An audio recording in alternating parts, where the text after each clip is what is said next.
Bismillah, alhamdulillah, wassalatu wassalamu ala rasulillah Sayyidina wa maulana Muhammad ibn Abdillah la nabiyya ba'dah wa ala alihi wa man tabi'ah minad dunya ilal qiyamah. La haula wa la quwata illa billah amma ba'du. Hadirin ma'asyiral muslimin hafizakumullah. Pada pengajian yang lalu telah kami bacakan penjelasan bahwa ketika Allah atau Rasulullah menyebut kalimat ilmu, maka yang dimaksud adalah ilmu nafi, ilmu yang memberi manfaat. Itu bukan sembarang ilmu, karena nggak mungkin Allah atau Rasulullah mengatakan ilmu, menyebut kalimat ilmu ternyata ilmu biasa. Itu tidak mungkin. Nah, salah satu tandanya ilmu yang manfaat itu adalah ilmu yang menjadikan pemiliknya itu punya rasa khosyah, punya rasa takut kepada Allah. Semakin tambah ilmunya, semakin tambah khosyahnya kepada Allah. Itu menandakan bahwa ilmunya tadi adalah ilmu yang bermanfaat. Waqala, dan telah berkata sapa rajulun, seorang laki-laki, li Sa'bi, kepada Imam Sa'bi, ayyuhal alimu, wahai orang yang alim. Faqala, kemudian Sa'bi menjawab, uskut, diamlah kalian. Al alimu, orang yang alim itu man, orang yakhsyallaha ta'ala, yang takut kepada Allah ta'ala. Ada seseorang yang tidak disebutkan namanya, ketika bertemu dengan Imam Sa'bi, dia langsung bilang, wahai orang yang alim. Nah, ketika itu Syekh Sa'bi marah, langsung menjawab, diam kau. Orang yang alim itu orang yang takut kepada Allah Ta'ala. Apa yang terjadi pada Imam Sa'bi ini adalah merupakan cerminan dari masyarakat awam. Umumnya orang kalau melihat orang pernah berbicara agama, pernah ceramah, apalagi jika ditayangkan di televisi, terus pakaiannya ke Arab-Araban itu orang awam akan menganggap dia sebagai seorang ulama. Dan dulu waktu TV-nya cuma TV RI, itu memang yang ceramah di TV itu diseleksi, nggak sembarang orang boleh ngomong agama. Nah, akhirnya orang awam menganggap setiap orang yang pernah berbicara agama adalah ulama. Apalagi jika kemudian didukung oleh apa kata wartawan, ya seorang ulama nasional misalnya, karena gara-gara sering muncul di TV. Nah, label-label seperti ini itu sebenarnya menyesatkan kalau ukuran seorang ulama nasional hanya dilihat dari sering munculnya di televisi. Maka Imam Sa'bi ini orang yang tidak tergiur dengan julukan ulama dari masyarakat awam. Maka kalau tadi ada seorang laki-laki yang memanggil dia dengan wahai orang alim, Syekh Sa'bi marah, diam kau. Orang alim itu tidak seperti yang kau kira, seperti anggapanmu itu tidak. Orang alim itu adalah orang yang takut kepada Allah. Dan takut kepada Allah itu kan sulit mengukurnya. Takut kepada Allah itu sulit diukur oleh orang umum. Nah, makanya sekali lagi, kadang di masyarakat gampang seseorang menjuluki orang lain sebagai ulama hanya gara-gara sering muncul di TV. Nah, padahal kualitas keilmuannya masih jauh dari kriteria seorang ulama. Itu baru dari ilmunya, belum lagi dari perilakunya. Padahal sudah jelas-jelas di dalam Al-Quran Allah berfirman bahwa innama yakhsyallaha min ibadihil ulama. Yang disebut ulama itu orang yang tidak hanya sekedar berilmu, tapi punya rasa khosyah, punya rasa takut kepada Allah. Jadi ukuran ulama itu bukan populer atau tidak populer, tapi ilmunya dan khosyahnya. Walaupun tidak pernah muncul di televisi, di khalayak ramai, Bisa jadi dia benar-benar ulama karena memang dari kecil menekuni agama, ya, belajar agama berpuluh-puluh tahun, bukan hanya sekedar tadinya preman tobat langsung ulama, ya. Terus non muslim masuk langsung Islam langsung disebut ulama. Jadi itu julukan-julukan yang sebenarnya menyesatkan. Jadi Syekh Sabi nggak mau disebut sebagai ulama, sebagai orang alim. Kemudian dia mengatakan sesungguhnya orang alim itu orang yang punya rasa takut kepada Allah, dan kalian tidak tahu aku termasuk orang yang takut kepada Allah atau tidak. Nah, waqala dan telah berkata sapa ba'du salafi, sebagian ulama-ulama kuno, manistata ilman, barang siapa yang tambah ilmunya, fal yazdad, maka hendaklah bertambah apa khusyuknya. Barang siapa yang tambah ilmunya harusnya bertambah khusyuk, ya. Khusyuk itu tunduk dan patuh terhadap Allah, hatinya selalu memandang Allah, tidak tergiur oleh gemerlapnya dunia, tidak terpesona oleh pujian masyarakat. Tambah ilmunya tambah khusyuk, bukan gembleleng. Wa qala dan berkata sapa rajulun seorang laki-laki lil Junaidi kepada Imam Junaid Al-Baghdadi, ayul ilmu apa anfa'u yang lebih manfaat. Ada seorang laki-laki bertanya kepada Syekh Junaid Al-Baghdadi, ilmu apa yang paling manfaat itu? Qala, Syekh Junaid menjawab, ma tallaka ala Allah ta'ala. Ilmu yang paling manfaat itu adalah ilmu yang menuntunmu, menunjukkanmu kepada Allah. Jadi ilmu yang orientasinya itu ke Allah, bukan ke dunia, ya. Jadi ilmu yang orientasinya ke Allah itulah, ilmu mengenal Allah itulah yang disebut ilmu yang paling manfaat. Wa ab'adaka, dan menjauhkanmu an nafsika, dari dirimu sendiri. Artinya ilmu yang menjadikan seorang itu tidak mengabdi pada dirinya sendiri, tidak menuhankan nafsunya sendiri. Dia hanya menuhankan Allah. Karena banyak, ya, orang yang tertipu oleh ilmunya. Setelah dia alim, kemudian dia malah menuhankan dirinya sendiri.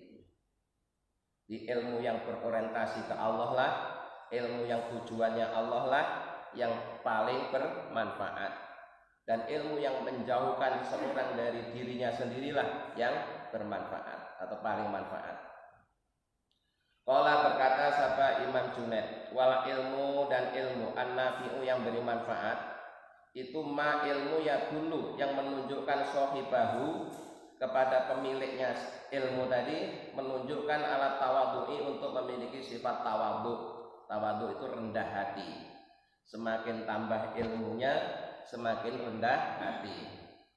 Kayak padi, semakin berisi semakin merunduk. Tanda kalau padi itu padi yang berisi. Wa dawamil mujahadati, dan selalu melakukan mujahadah, memerangi nafsunya, memerangi dirinya sendiri. Karena ilmu itu selain banyak manfaatnya juga banyak madharatnya, ya. Jadi ilmu itu selain banyak manfaatnya juga banyak madharatnya. Maka orang yang berilmu harus selalu melakukan mujahadah, ya, mewaspadai tipu daya nafsunya. Jangan sampai setelah dia jadi orang yang berilmu kemudian malah menganggap dirinya sebagai Tuhan atau menuhankan dirinya sendiri. Artinya orientasinya hanya untuk kepentingan dirinya sendiri, padahal mestinya ilmu itu untuk mengenal Allah. Wari ayati sirri, dan selalu menjaga hati.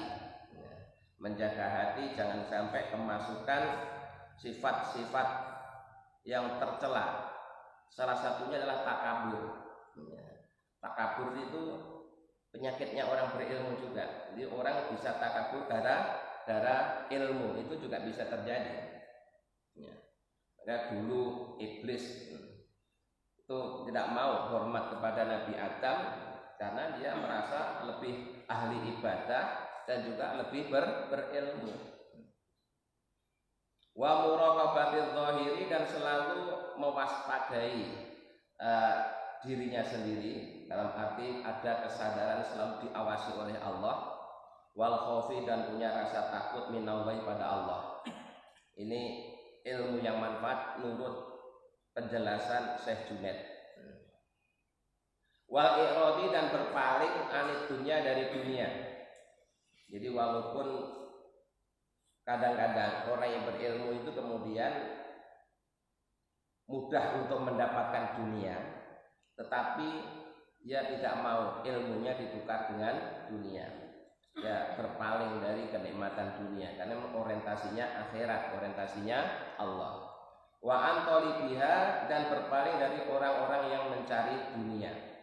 Wa taqalluli dan merasa cukup dengan yang sedikit minha dari dunia.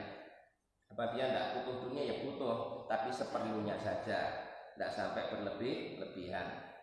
Wa mujanabati abwabi arbabiha dan menjauhi orang-orang pintunya orang-orang yang memiliki dunia, atau dengan kata lain orang yang punya ilmu manfaat itu akan menjauhi pintunya orang-orang kaya.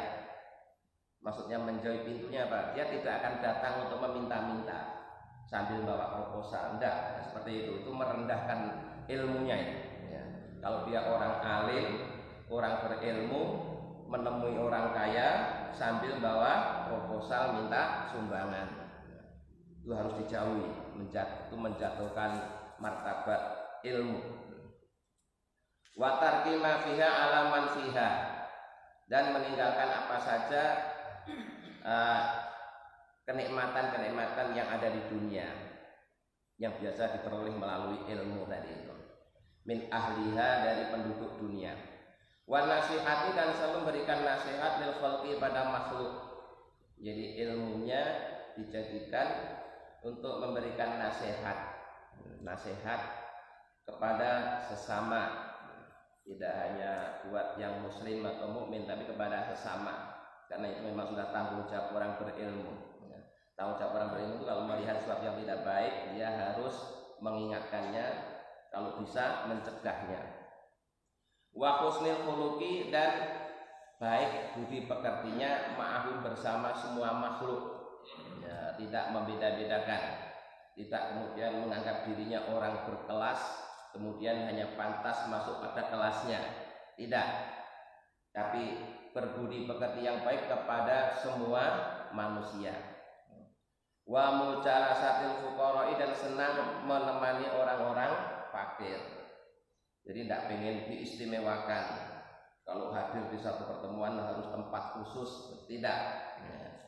Ya senang bergaul bersama orang biasa. Wa ta'zimi auliya'illahi ta'ala dan mengagungkan para walinya Allah.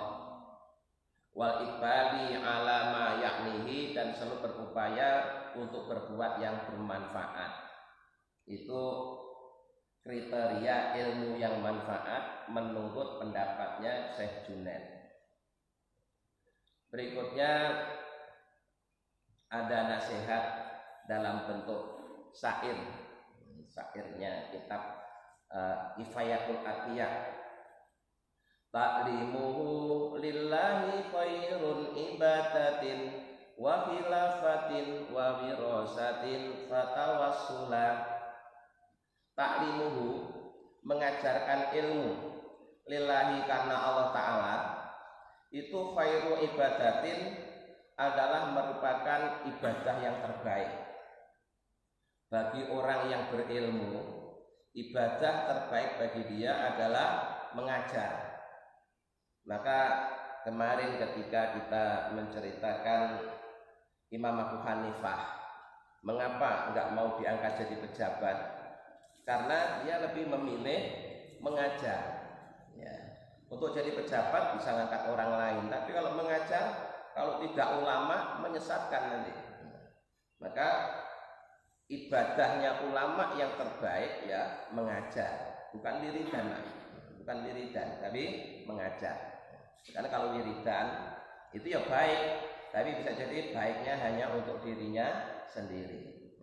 Tapi kalau mengajar itu kebaikannya bisa dirasakan oleh orang banyak. Dan Nabi diutus oleh Allah itu untuk mengajar. Maka kemarin ceritanya ketika Nabi masuk masjid, di situ ada dua kelompok orang, yang satu lagi berzikir, yang satu lagi ngaji fikih.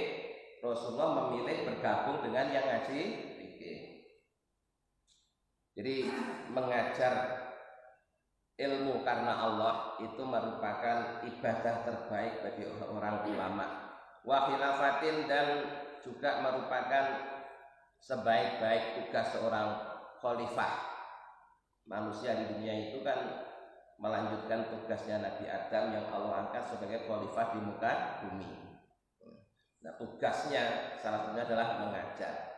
Wa wirasatin, dan mengajarkan ilmu itu merupakan warisan terbaik. Jadi membagikan warisan yang tidak akan habis itu apabila yang diwariskan adalah ilmu.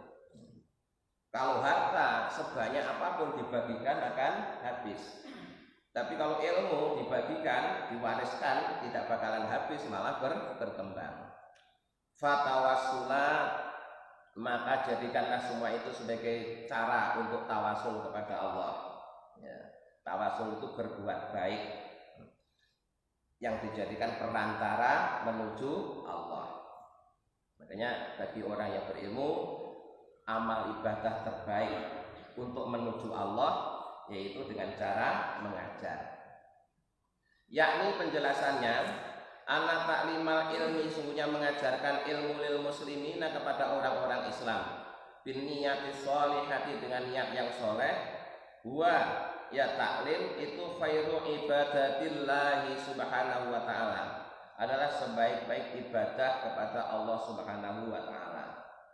Jadi mengajarkan ilmu kepada orang Islam dengan niat yang baik, ya.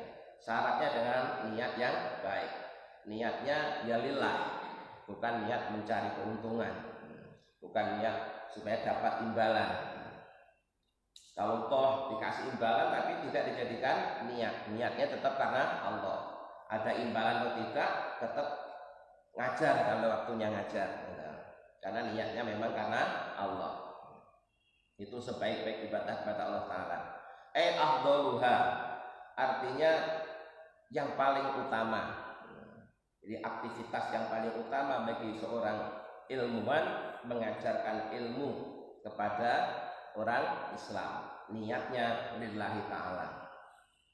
Hal ini liqauli alaihi salatu wassalam, didasarkan pada sabda Rasulullah SAW, ma'afadal muslimu akhahu faidatan afdala min hadisin hasanin balaghahu fabalaghahu.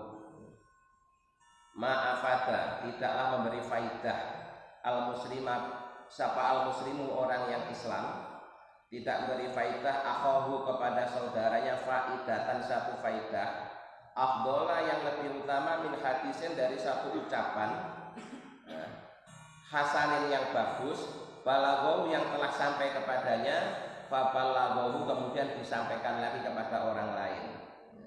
Rasulullah bersabda, tidak ada pemberian faidah dari seorang muslim kepada saudaranya yang lebih utama dari memberikan nasihat yang baik, yang diterima, ya, kemudian disampaikan lagi kepada orang lain.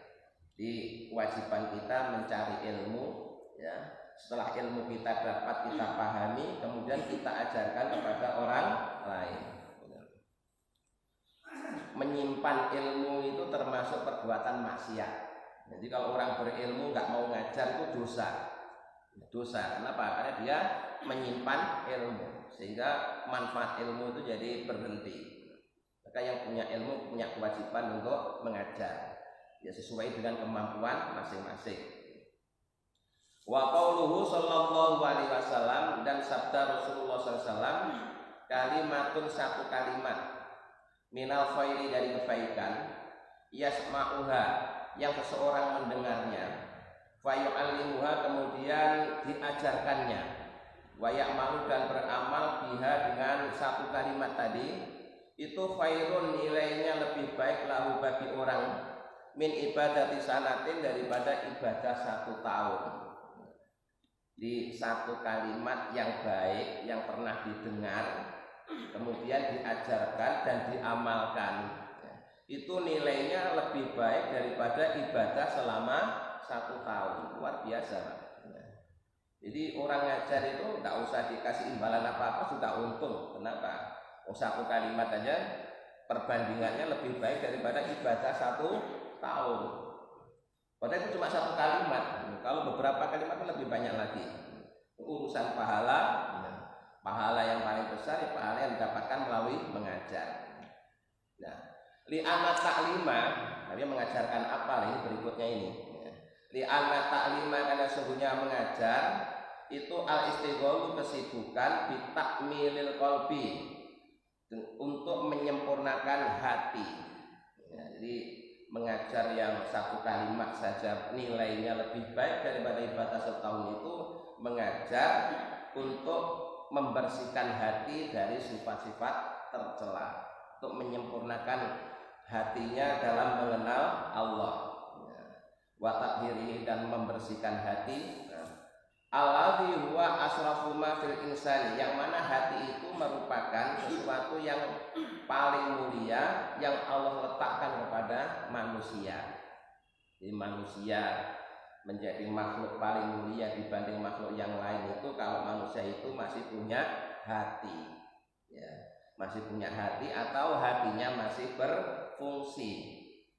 Walaupun bentuknya manusia, tapi kalau hatinya tidak berfungsi, itu malah lebih hina daripada binatang. Ya. Maka untuk menjaga kemuliaan manusia itu, ya diperbaiki hatinya.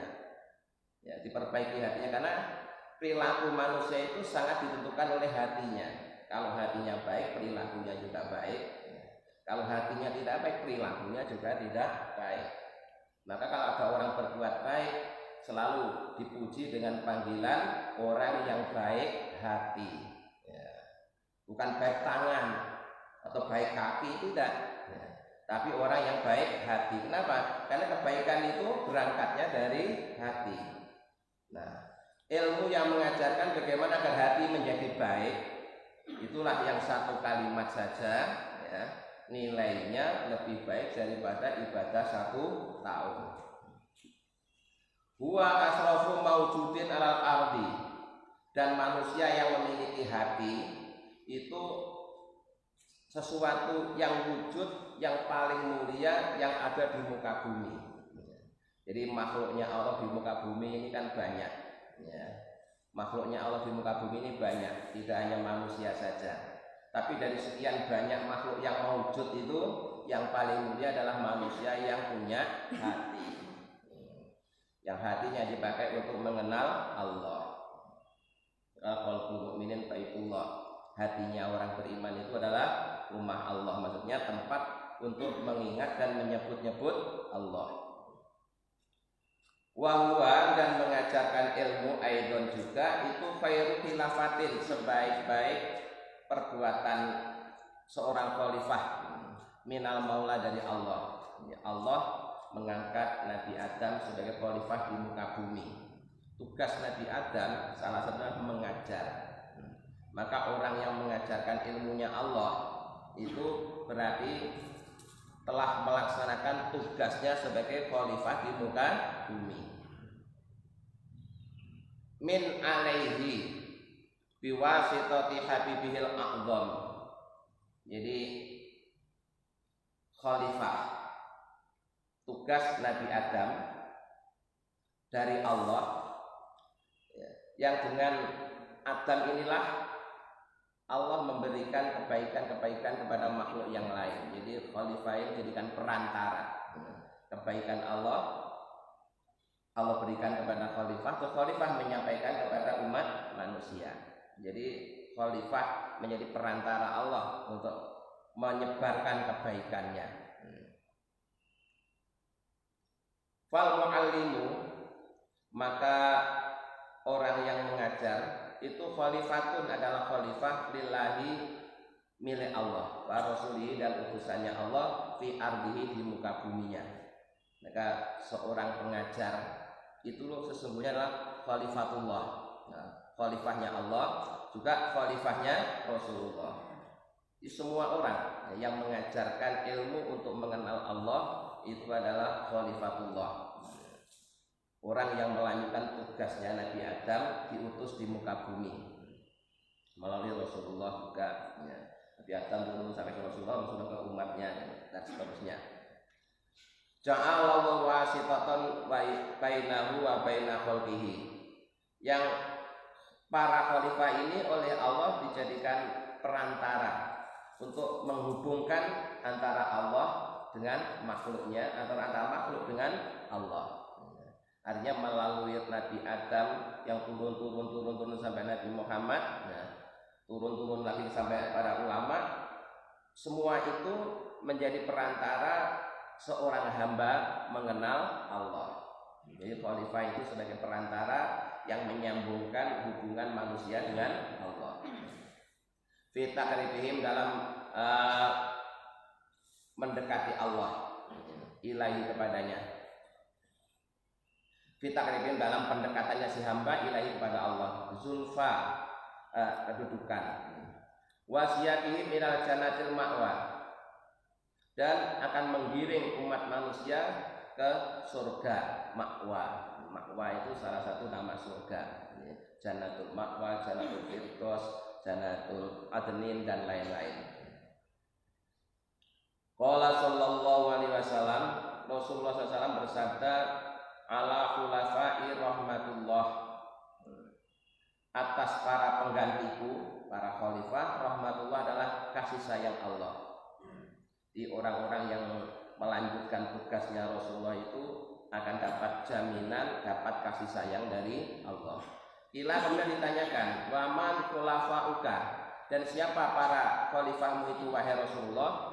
Qala Rasulullah menjawab, alladzina orang-orang yahyauna yang menghidupkan sunnati sunnah-sunnahku, wa yu'allimunaha dan mengajarkan sunnah-sunnahku ibadah Allah Ta'ala kepada Allah Ta'ala.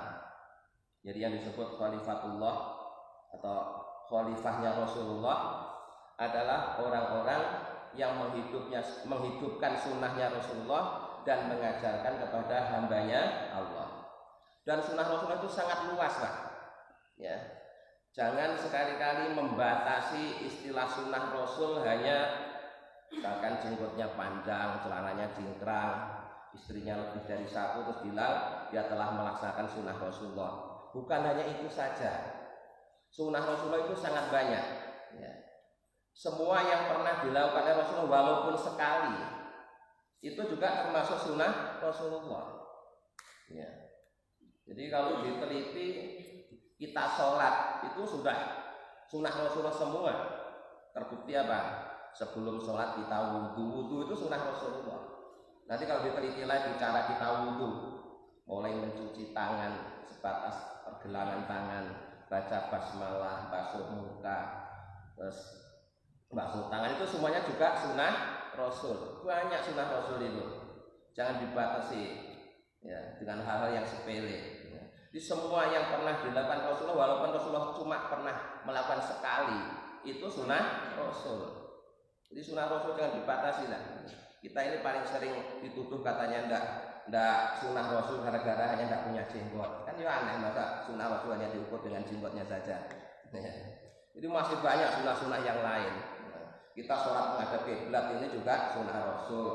Ya, takbiratul ihram, sedekap, angkat tangan itu juga sunnah Rasul. Baca Fatihah sunnah Rasul, baca surah sunnah Rasul. Terus rukuk itu juga sunnah Rasul, banyak. Ya, sunnah Rasul itu banyak sekali. Jangan dibatasi dengan hal-hal yang sepele. Kita paling sering dituduh katanya enggak mengakui sunnah Rasul gara-gara dia sangat terbatas dalam memahami tentang sunnah Rasul. Di semua yang pernah dilakukan Rasulullah walaupun hanya sekali, itu sunnah Rasul. Apalagi kita tidak hanya disuruh mengikuti sunnah Rasul, juga disuruh mengikuti sunnahnya para sahabat. Dan yang nyuruh siapa? Ya Rasulullah. Makanya beragam sunnah Rasul dan sunnah para sahabat. Nah, orang-orang yang menghidupkan sunnah Rasul dan mengajarkannya kepada hamba Allah inilah yang disebut dengan khalifatullah. Nah, penggantinya orang yang ditugaskan oleh Allah di muka bumi dan juga sebagai penggantinya Rasulullah. Wa huwa aidan khairu wirasatin, dan mengajarkan ilmu itu juga merupakan sebaik-baik warisan li Rasulillah sallallahu alaihi wasallam, ya, bagi Rasulullah sallallahu alaihi wasallam. Jadi Rasulullah tidak mewariskan harta benda, Rasulullah tidak mewariskan jabatan, tapi Rasulullah mewariskan ilmu. Ya. Maka warisan terbaik bagi orang tua terhadap anaknya adalah ilmu. Terbukti ya, kalau anak ditinggalin harta sebanyak apapun, kalau tidak ada ilmunya sebentar aja habis. Tapi kalau dikasih ilmu, walaupun tidak ditinggalin harta, bisa jadi dengan ilmunya dia bisa mencari harta. Maka warisan terbaik bagi orang tua terhadap anaknya ya ilmu. Warisan Rasulullah kepada umatnya yang terbaik juga ilmu. Cuma ilmunya Rasulullah ini diwariskan kepada para ulama. Nah, kita yang bukan ulama, kalau ingin dapat warisan ya harus berguru kepada ulama. Kenapa berguru kepada ulama? Karena kita nggak ketemu Rasulullah. Kecuali kalau kita hidup di zaman Rasulullah, kita nggak usah ulama-ulamaan. Ya. Kalau kita hidup di zaman Rasulullah, tiap hari ketemu Rasulullah, kita nggak usah ulama-ulamaan, langsung berguru sama Rasulullah. Masalahnya kan kita hidup di zaman yang jaraknya kita dengan Rasulullah itu 1400 tahun. Ya mau nggak mau, kalau ingin dapat warisan ya harus berguru kepada yang mendapat warisan langsung dari Rasulullah, yaitu para ulama. Qala alaihi salatu wassalam, ya, Rasulullah SAW bersabda, al ulama'u warasatul anbiya. Ya, para ulama itu menjadi pewarisnya para nabi. Para nabi itu maksudnya bukan hanya Nabi Muhammad Pak yang memberikan warisan, ya nabi-nabi yang lain. Maka karakter para ulama itu juga beda-beda, ya. Bisa jadi kalau mewarisi Nabi Muhammad ya karakternya lemah lembut. Tapi ada juga ulama yang mewarisi karakternya Nabi Musa, keras, tegas, galak, ada juga. Karena dia mewarisi apa? Nabi Musa. Atau mungkin dia ulama yang mewarisi Nabi Sulaiman. Nabi Sulaiman itu seorang raja. Makanya ada juga ulama yang jadi raja, jadi presiden, wakil presiden, ya, jadi sultan. Itu yang mewarisi nabi. Nabi siapa? Bisa Nabi Dawud, bisa Nabi Sulaiman. Ada juga ya ulama yang miskin, mewarisi siapa? Nabi Ayub. Ya. Ulama sakit-sakitan, ya, mewarisi Nabi Ayub bisa jadi. Ya. Jadi Nabi sendiri mengatakan bukan hanya warisan satu nabi, pewarisnya para nabi. Ya. Para nabi berarti kan tidak hanya satu nabi, banyak nabi. Ya. Maka karakter ulama itu ya beda-beda. Ya, rata-rata mewarisi sifatnya Nabi Muhammad. Tapi ada juga kalau pas kebetulan ada ulama-ulama yang galak, itu bisa jadi dia mewarisi karakternya Nabi Musa. Ya. Yang kaya raya bisa jadi mewarisi Nabi Sulaiman, yang jadi pejabat, jadi raja, bisa jadi mewarisi Nabi Dawud, Nabi Sulaiman, begitu. Ya. Wahum lam yakhlifu dinaron wala dirhaman.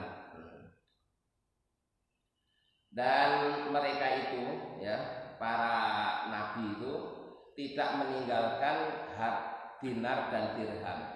Dinar ini uang emas dan uang perak. Wa inna ma khalafu al ilma. Nah, yang diwariskan oleh para nabi itu adalah ilmu. Fahuwa mirasuhum. Dari ilmu itu warisannya para nabi. Wa marra Abu Hurairah, saya tambah sedikit lagi ini. Wa marra, dan telah lewat sapa Abu Hurairah radhiyallahu anhu di suqil Madinah, di sebuah pasar Madinah. Suatu hari Abu Hurairah itu sedang jalan lewat pasar Madinah. Fawajadahum, maka Abu Hurairah menemui banyak orang mustabilina fid dunya, yang semuanya itu sibuk dengan urusan dunia. Namanya di pasar ya pastilah ya. Semuanya sibuk dengan dunia karena sedang melakukan jual beli. Ya. Beda kalau di masjid ya lain. Ini yang ditemui Abu Hurairah ini orang yang ada di pasar. Wajar kalau kemudian mereka semuanya sibuk dengan urusan dunia. Faqala, kemudian Abu Hurairah berkata, ya ahlas suq, wahai penduduk pasar, malakum julusun haruna. Apa yang kalian lakukan duduk-duduk di sini, di pasar ini? Wa mirasun Nabi sallallahu alaihi wasallam, sedangkan warisan Nabi Muhammad sallallahu alaihi wasallam itu yuqassamu dibagikan fil masjid, di masjid. Di pas orang lagi sibuk jual beli bertransaksi di pasar itu tiba-tiba Abu Hurairah bikin pengumuman, wahai penduduk pasar, ngapain kalian semua sibuk di sini? Kalian apa tidak tahu itu di masjid sedang dibagi-bagikan warisannya Rasulullah. Di masjid sedang dibagikan warisannya Rasulullah. Faqamu, maka orang-orang di pasar pada berdiri, wataraku, dan mereka meninggalkan bai'ahum, dagangannya, wasira'ahum, dan jual belinya. Akhirnya orang satu pasar itu bubar semua, ya, bubar semua. Watahabu ilal masjidi, semuanya berangkat menuju masjid. Kenapa? Karena mereka ingin dapat warisan dari Rasulullah. Nah, fawajatu qauman, karena mereka sudah sampai di masjid, ya, orang-orang dari pasar tadi itu rupanya salah paham, ya.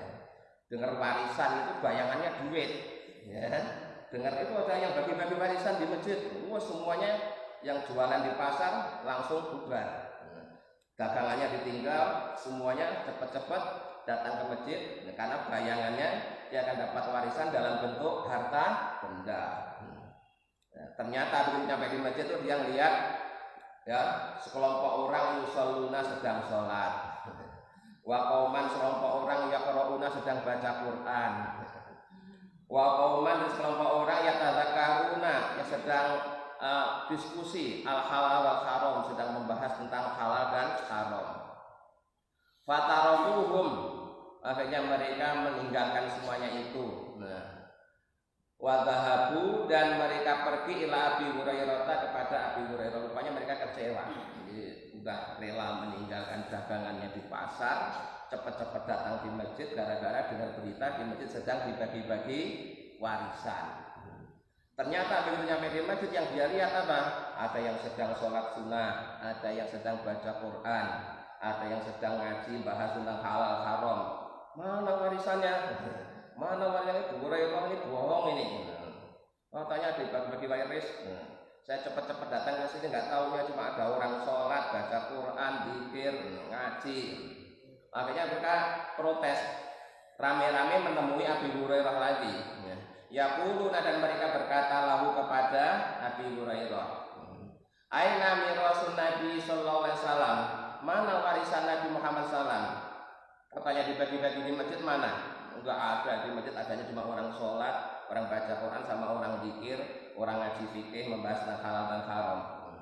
Faqala, kemudian Abu Hurairah mengatakan lahum kepada mereka, madza ra'aitum fil masjid, apa yang kalian lihat orang di dalam masjid? Faqalu, maka orang-orang yang dari pasar tadi menjawab lahu kepada Abi Hurairah, ma ra'aina illa kadza wa kadza. Ya biasalah, orang di masjid paling ya cuma baca Quran, sholat, ngaji, enggak ada itu yang bagi-bagi warisan. Faqala lahu, kemudian Nabi Hurairah memberikan penjelasan kepada mereka yang marah ini. Ma ra'aitumu wa mirasun Nabi sallallahu alaihi wasallam. Bukankah apa yang dilakukan oleh orang yang sedang sholat, sedang mengaji, sedang zikir itu merupakan bagian dari warisan Rasulullah sallallahu alaihi wasallam. Fa inal anbiya, maksudnya para nabi alaihi salatu wasallam, lam yurisu, mereka tidak mewariskan dinaron, duit dinar, wala dirhaman, dan juga tidak meninggalkan mewariskan duit dirham. Wa innama warasul ilma, tetapi yang mereka wariskan adalah ilmu. Dan Abu Hurairah apa bohong? Ya enggak kan? Abu Hurairah bilangnya di masjid sedang dibagi-bagi warisan Rasulullah, tidak sedang dibagi sembako atau sedang dibagi duit, kan tidak ngomongnya, ya. Ngomongnya Abu Hurairah tadi apa salah? Enggak, benar. Abu Hurairah mengatakan di masjid sedang dibagi-bagi warisan Rasulullah. Cuma orang aja taunya kalau dengar kalimat warisan itu pasti duit, ya salahnya dia sendiri. Siapa yang ngajarin kalau warisan itu mesti duit? Dilihat dulu siapa yang beri warisan loh. Kalau yang memberi warisan itu orang yang kaya, ya mungkin harta. Ini yang memberi warisan orang yang berilmu Rasul, ya pasti ilmu. Nah, kalau orang tuanya punya hutang, ya warisannya hutang. Hutangnya itu harus disaur oleh ahli warisnya. Nah, Faman akhadahu akhadha bil hadir wafiri. Jadi barang siapa yang mengambil sebagian dari warisan Rasulullah, maka sungguh dia telah mengambil sesuatu yang sangat berharga. Dan memang namanya warisan dibagi-bagi ya dapatnya tidak sebanyak apa yang diwariskan. Nah, apalagi kita ini sudah umat belakangan ya. Ilmunya Rasulullah itu kan banyak, sudah dibagi-bagi sejak zamannya sahabat sampai ke kita. Maka bisa jadi yang kita dapatkan ya tinggal sedikit ya. Namanya kita warisan ahli waris paling belakang, dapatnya cuma sedikit. Yang paling besar warisannya itu ya yang orang-orang yang hidup di zaman Rasulullah. Para sahabat itu yang paling banyak dapat warisan, karena ya setiap saat ketemu Rasulullah. Kita dapatnya warisannya melalui informasi, melalui ilmu-ilmu yang disampaikan oleh para ulama. Jadi sekali lagi, warisan terbaik sesungguhnya bukan harta, bukan duit, bukan jabatan, tapi ilmu. Mudah-mudahan kita semua bisa mewarisi ilmunya para nabi. Amin ya rabbal alamin. Allahumma sholli ala sayyidina Muhammad wa sallam. Alhamdulillahi rabbil alamin. Allahumma inna nas'aluka imanan da'iman yaqinan shadiqan wa qalban khashi'an dzakiran wa rizqan halalan wa ilman nafi'an shalihan. Allahumma ja'alna wa auladana wa dhurriyyatina wa talaminana min ahlil ilmi wa ahlil khair wal ibadah wa la ta'iyahu min ahlil jahil masyah. Rabbana atina fid dunya hasanah wa fil akhirati hasanah wa qina adzabannar. Subhana rabbika rabbil izzati amma yasifun wa salamun alal mursalin walhamdulillahi